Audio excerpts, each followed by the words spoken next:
you guys can read this. Tous les mots regardez le sport féminin. Megan thinks she's French, by the way. This has been an ongoing theme this whole Je trip. peux parler en français. Okay. Okay? Yeah. I can. I do. I can. I am. I speak French. Limitedly.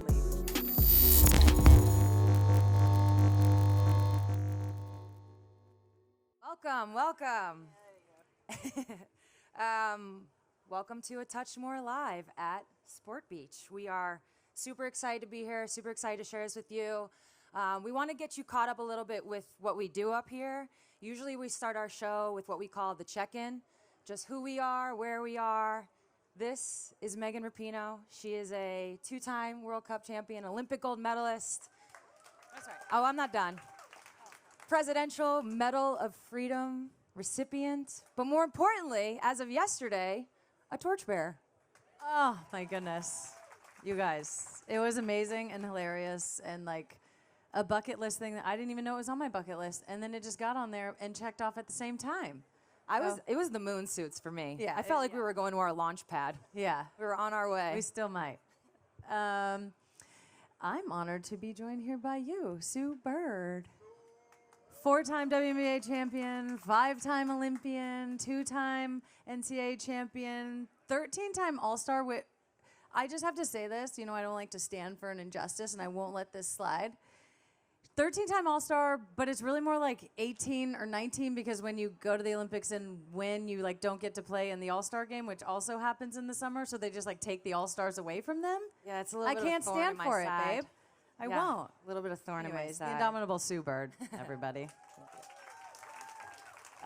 So obviously we are all here in Cannes.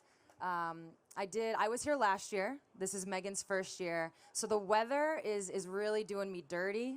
I was like, you need to bring 18 outfits, 5 for each day. I was You're literally gonna sweat terrified. through all of them, and it's actually been pretty pleasant. So Megan, what are your takes on Cannes so far?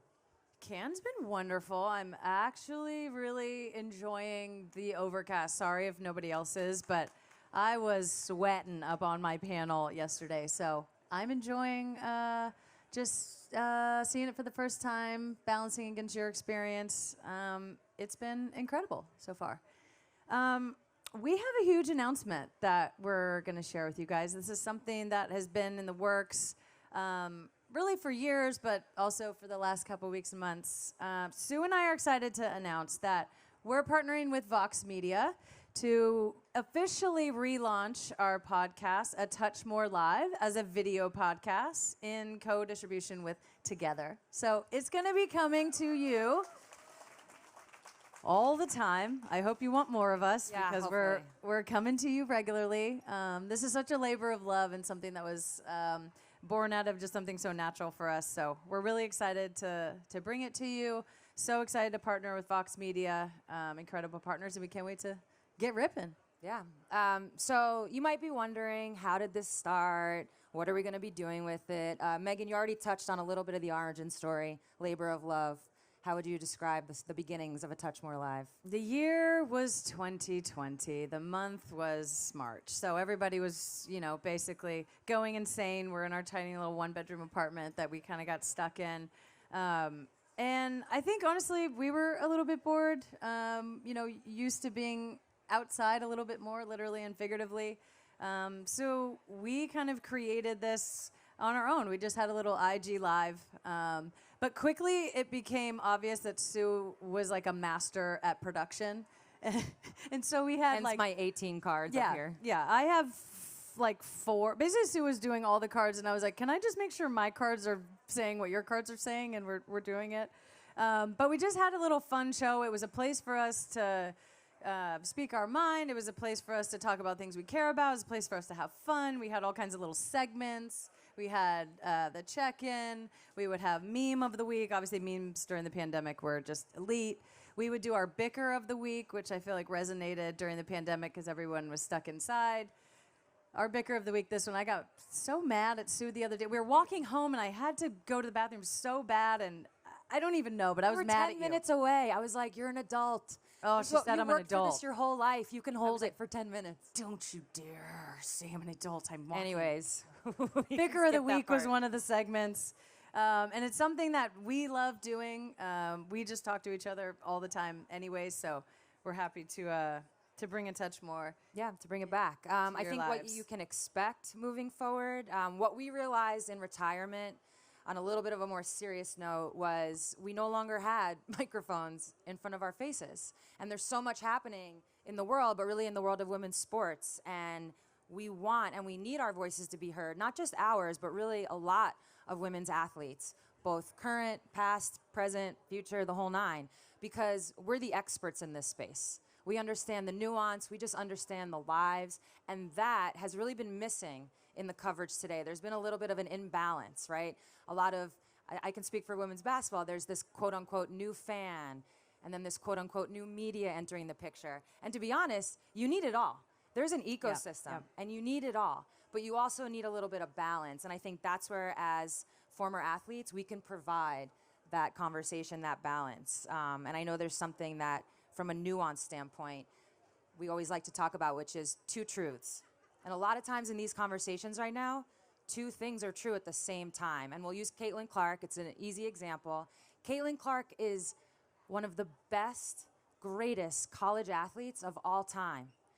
And it was going to take her a second to adjust to the WNBA. These two things are true, and she's already adjusting. And I think a lot of times we couldn't really hold these two truths because nobody was representing them. But Megan, I know some other things you wanted to talk about. I know. You know I like to get fired up. I think just to add one more thing is I feel like in women's sports, it's just constantly the intersection of all aspects of society. Female athletes and women's athletes kind of have to shoulder that while trying to be great, while trying to do their sport. But it's fashion, it's politics, it's intersectionality, it's equality. That's all kind of, touching. And I think to Sue's point, having people who can, not just our voices, hopefully many more follow after us, but people who can really speak to the whole thing. And something I've been thinking about recently in terms of the two truths or the lack of two truths is like in this moment that we're in women's sports, and we've been in it for a long time, and this feels different than anything that we've ever experienced.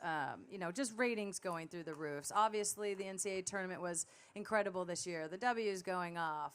The Olympics are coming up, which women, particularly for the U.S., always dominate. And it's like at the moment that we're having this incredible moment, really, the prevailing narratives are all like tired tropes about women. And it's like, why is that happening? For us, we feel like there's not enough of us talking and us sort of, women, dominating the narrative or being able to add context to that narrative. But it's just kind of like in the air. We know all of the inequities that women have had to deal with for so long, and we're not getting the full story, really. So it's like at the moment that we're having this incredible time and everybody's watching, and it's like a moment where we feel like could really bring women's sports into a different stratosphere, the same old tropes are happening about we're catty and we're jealous. And it's like, maybe we're just competing. Maybe we just want to win and we're going to knock someone over to be able to win. I don't know. Happens. It happens. I've knocked you over.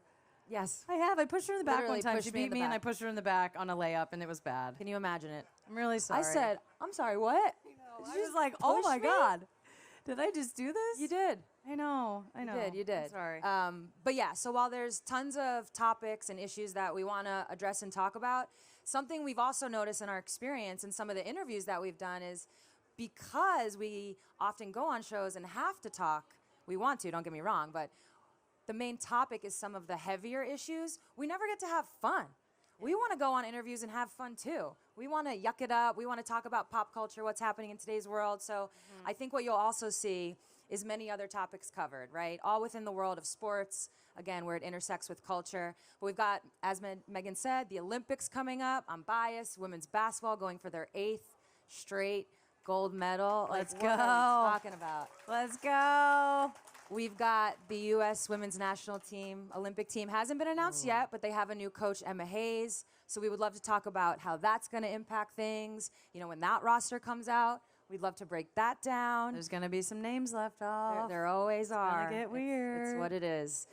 So we'll cover major tentpole moments. We'll also give updates on leagues, on individual achievements. I actually just heard Michaela Schifrin talk yesterday how she goes through 80 pairs of skis in like a season I had no What? idea. Do they break? It's a whole, I mean, she literally was giving us like a physics class. I don't even know what was happening. It was like speed times velocity equals something. So that was interesting. We'll cover stuff like that. But then we're also going to want to, review Flage's newest album when it drops. Break down the bars. Right? We're also going to want to talk about who had the best tunnel pick. Yeah. Yeah, like who's fit? Who got a fit off? So Megan, like Me. We're in Cannes. You always get your fits off, babe. But we're in Cannes. Outside of you, Oh, who's had some fits in Cannes? Whose outfits have we liked here? Honestly, it's been a lot of great fits. I've really enjoyed the plethora of summer fits. I always have a hard time when it comes to summer. I know people are sweating all day, but the bright colors, the khakis, the light, everybody just really dove into the Cannes aesthetic. I think you've been getting a couple fits off. Speaking of, Yeah. Oh, I don't there know we if go. you guys can read this. Tous les mots regardez les sports féminines. Megan thinks she's French, by the way. This has been an ongoing theme this whole Je peux trip. parler en français. Okay. Okay? Yeah. I can. I What? do. I can. I am. I speak French. Limitedly. And just to them. When I lived here for a year, I played in Lyon. I tried as hard as I could to speak French all the time, and I feel like we got to this understanding, me and the French people, of just like, I'm going to try and I'm going to speak French to you, you're going to speak English back to me. And everybody was happy. I tried. It was bad. Do you want to tell them what touche pas means? You made it up, so. Yeah, like don't touch. Like, I was just like, is this an actual touche French pas. term? I don't really know. It's don't and touch. Yeah, I did Touche a lot pas. of French, English, Frenchlish, French. I don't know. Something like that. But very quickly, back to the Fits have t-shirt. been fun though. It's cool to see everybody get into their colors and let their hair out a little bit. So back to the t-shirt. This is obviously a play on the Everybody Watches Women's Sports t-shirt. So we did a little French joint for the Paris Olympics. So it's very exciting to be wearing this up here. And, you got to get a fit off every now and then. So you can always throw one of these on. It's a good shirt. It is a good shirt. It's a really good shirt. So speaking of people who are fitted, who have been bringing the heat to Cannes here, we are going to introduce our guest. And we're very excited about this one. As you already know, it's Juju Watkins. But let me give you a little intro here on Juju and what she's already accomplished in her 19 years. Incredible. So young. She plays at USC, Southern Cal. Oh, give it up. She's 6'2", from Watts, LA. She's an All-American, National Freshman of the Year, highest scoring freshman in D1 history, 920 points.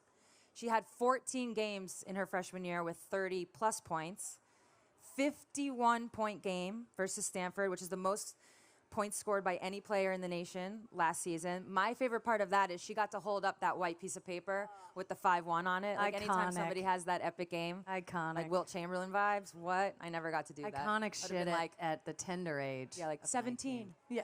It wasn't going to work for me.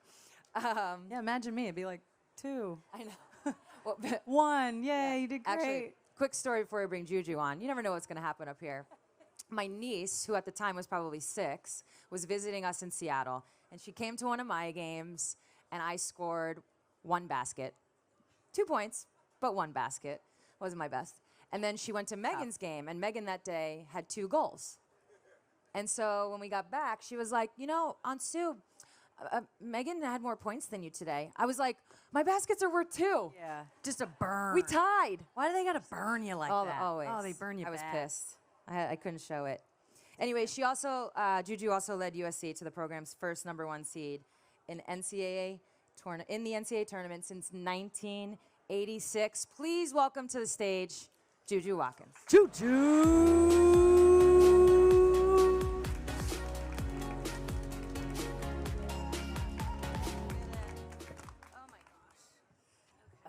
Juju.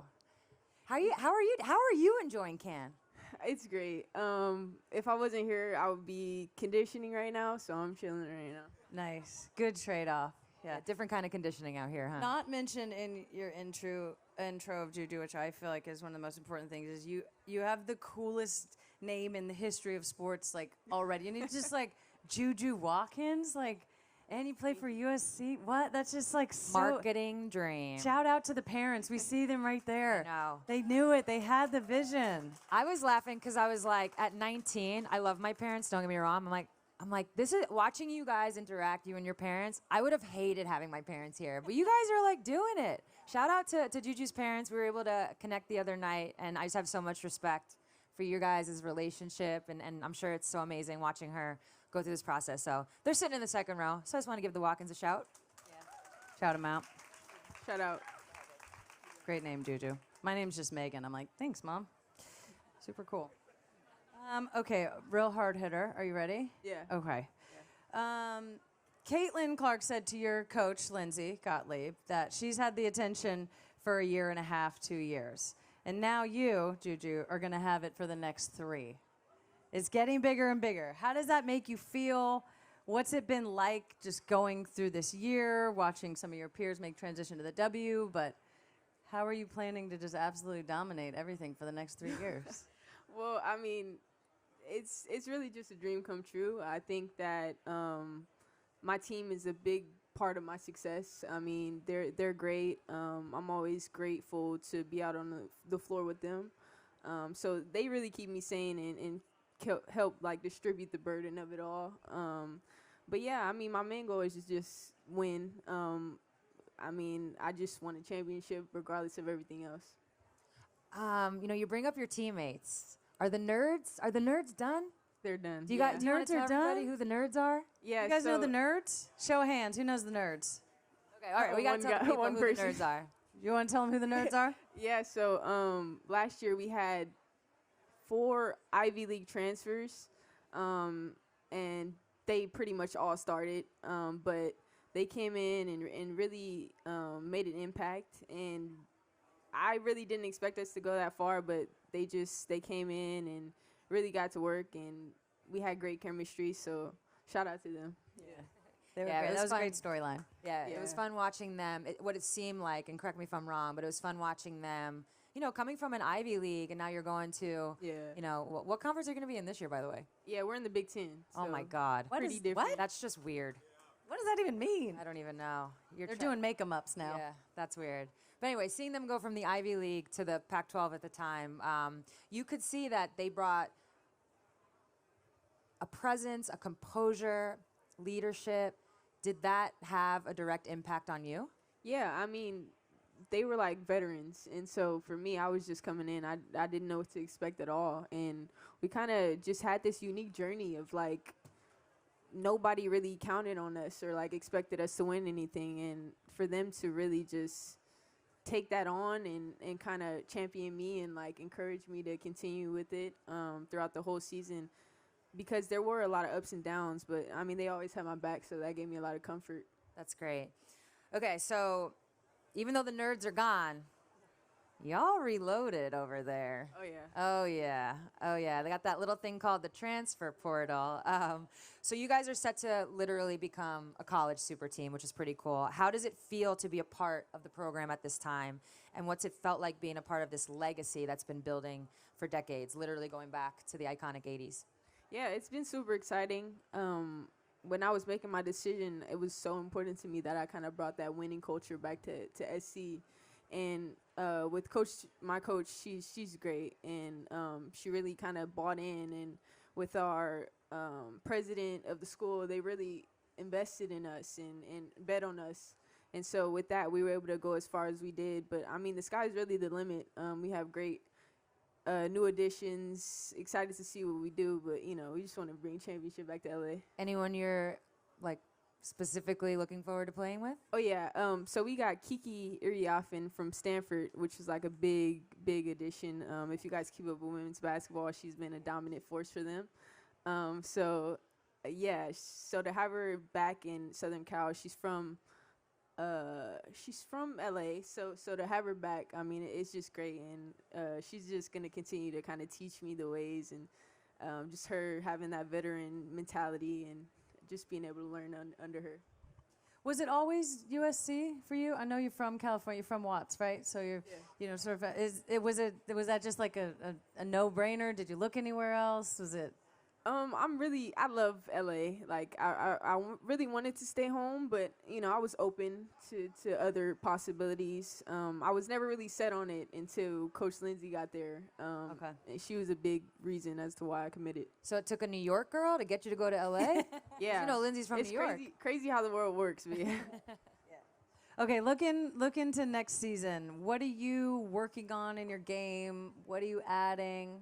You obviously had an unbelievable freshman year, but I would imagine you're the kind of player that's always looking to level up. So what are you working on? What are you excited about? Yeah, for sure. I mean, I think my first year, it's just everything's new, and you don't really know what to expect. So I was kind of making stuff up as time went.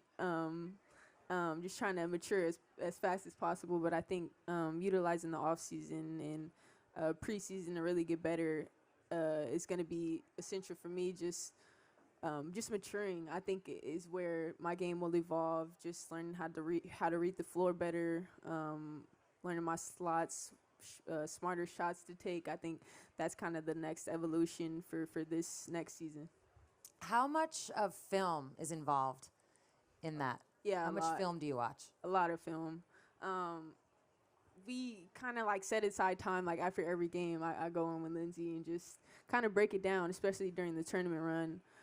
Everything was kind of quick. You play here, you get 2 days. So we've kind of built a repertoire and system to where I'm kind of preserving my energy and able to see just through film how to get better.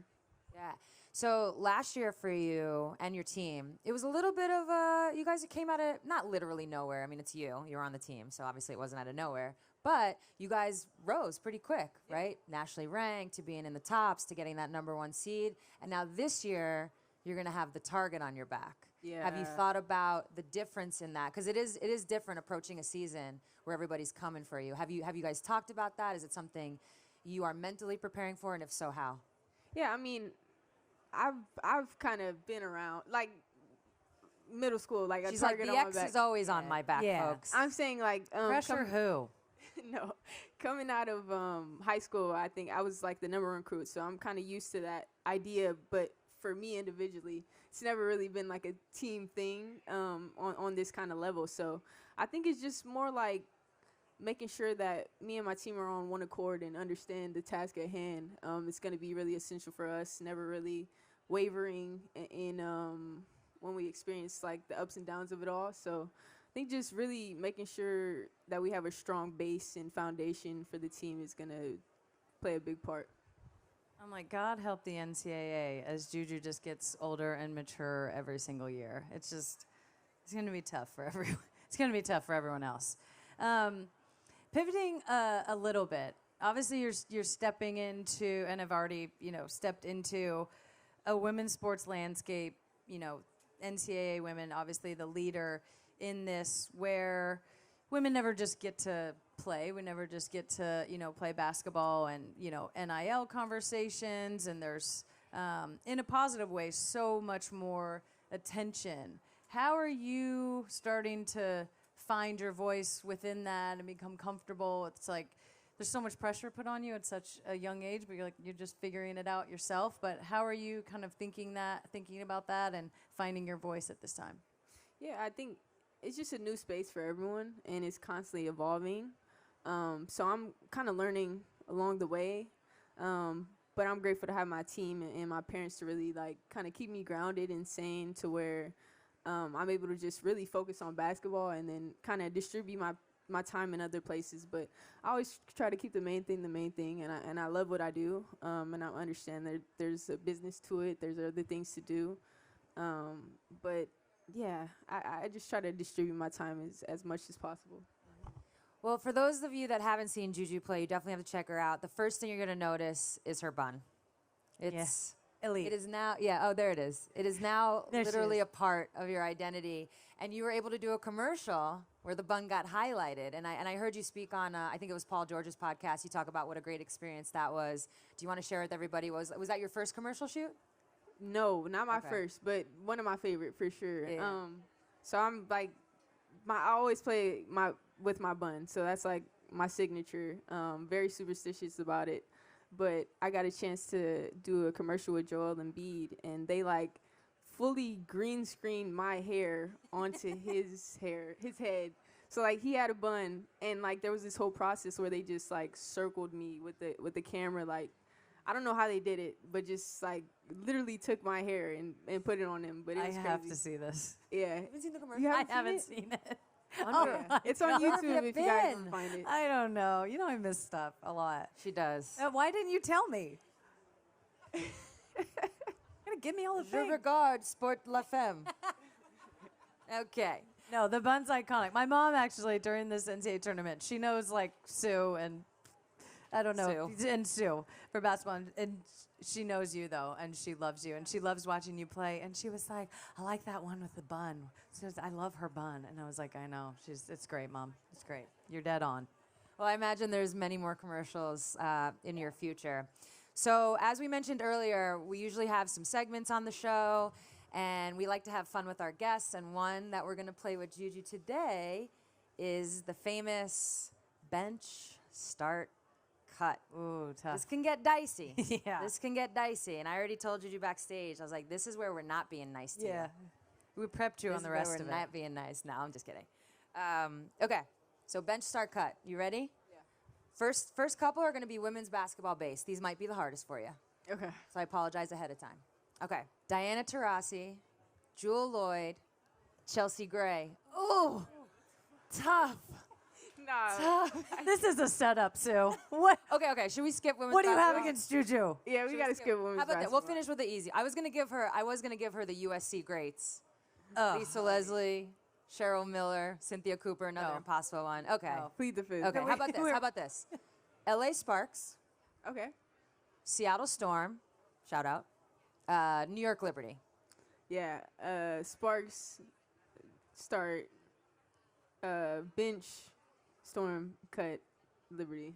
Nice. Love it. Yeah. Love it. Good one. Okay, so now we're going to move on to the fan section. You have had the turnout to your games has been crazy. The attendance itself has been, you've been setting records at USC, but you've also had a lot of celebrities come and check you out. Yeah. So this first one is comedians. Okay.